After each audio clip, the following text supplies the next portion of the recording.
Have you ever had too much work? I'm going to walk through how I have overcome being overwhelmed with work. My name is Oliver Fernandez, and I'm a construction business owner that has successfully completed over $80 million worth of construction contracts. And I'm a real estate investor that's invested over $150 million worth of real estate, soon to be over $300 million worth of real estate. And I'm super excited about all the things that are going on in life. Last night was a crazy night because not only did my daughter wake up, who was 2 years old, my son, who was 2 months old, also was up throughout the night. And we had just gotten him to a point where he had slept through the night. So we're on a rocky boat, if you know what I mean. So we have been in the trenches for the last year going after projects and looking for projects and basically executing on the projects that we currently have. And we just recently have been awarded a ton of these projects that we've been estimating. And honestly, it's so overwhelming for me. I mean, it's overwhelming for the whole team. And this is exactly where I need the team to be at, because now it's getting pressure tested. You know, you think you have a good team. You know, it's just like when you're a football fan or a basketball fan, you think you have a good team and you feel like you can score at any time and you feel like you can play good defense. But when it actually gets tested, when you actually throw a tremendous amount of work on the team, and let's see how it gets executed. And that's currently where we're at right now. And the first thing, and who I am as a person, I like to increase my responsibility when overwhelm comes in. But in this situation, it's always I struggle with like letting go of some of the task. But I know for me to grow as a leader, I need to let go of some of the tasks, right? And I'm willing to do whatever it takes. So it's definitely a fine line where, you know, you're letting go of tasks versus letting the team fail or failing as an organization. And like we're not going to fail as an organization, but at the same time, I need to allow my team to execute on the new products that we've gotten. And what does that look like? Well, it looks like for site visits, right? We need to lay out my team's schedule at like a week or two ahead of time so that we can not only execute on our projects, but also attend these site visits and pre-construction meetings that are required for the work that we're going after. Because that's where it gets overwhelming, is all these meetings and all this paperwork starts to come into effect, and it's like you have to have coverage for all of that stuff. So the only way for us to really execute on that at a high level is for me not to be in control of it all and to rely on my team to help execute on this stuff. And that may mean we have to push back some projects. That might mean we have to tell the customer that, hey, we're going to work 4/10 so that we have Fridays or Mondays to have flexibility to go meet new contacts at new projects. And honestly, like, it is what it is. Like, we have to execute, and we have to keep people abreast of what's going on, and we're doing that, you know? So like, if you're overwhelmed, don't just continue to move forward as if you are going to have to do everything. Rely on the team. And if you don't have a team, that's my second thing, is now this is the exact reason why you're always recruiting. This is the exact reason why you're always recruiting. The reason why you're always recruiting is because you don't know when you're going to get an influx of projects. You don't know when your team is going to crack and not be able to execute on the work that you thought they were going to be able to execute on. And when that situation presents itself, you need to be ready. And the only way that you can be ready is by always be recruiting. Always have resumes that are coming through your organization. Always be presenting your organization to the outside world and with the prospects of getting new personnel into your organization. When I went to a mastermind with John Maxwell, he was saying you always want to have a rotating door in your organization. You want the 2s and 3s leaving, and you want the 6s and 7s and 8s coming in. 2s and 3s leaving, and the 6s, 7s, and 8s coming in. So if that is true, and you really believe that, then you need to always be recruiting and always have that Rolodex of personnel that can come and help you get to the next level. And that's exactly what I did with the organization when we got this influx of work. My first inclination was to run and see how I could execute and be able to, calm the storm on my own. And then the next thing, I intentionally went to this and I said, I am a person that can recruit at a really high level. So then what I did is I went to my resumes that we have, and I personally started making the phone calls, right?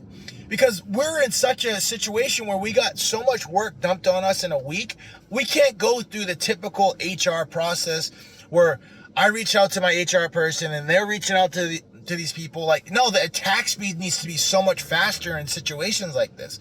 So I personally reached out to superintendents, carpenters, people that could give us actual capacity in the field to execute and to present personnel that could lead and lead and build these projects at a high level, and then also be able to communicate with the home office at a high level.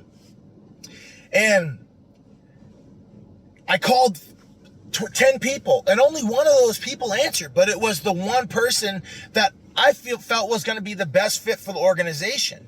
And that's just the marketplace that we're in right now. There's everybody's hiring. There's a lot of activity that's going on in the marketplace. So in order to get traction in the marketplace, you need to take measures in your own hands. And for me, it was attack speed. It was, not waiting to go through our typical HR process, but it was calling this person. I got the resume, call them and see if they can add value to the organization and see how we can add value to them.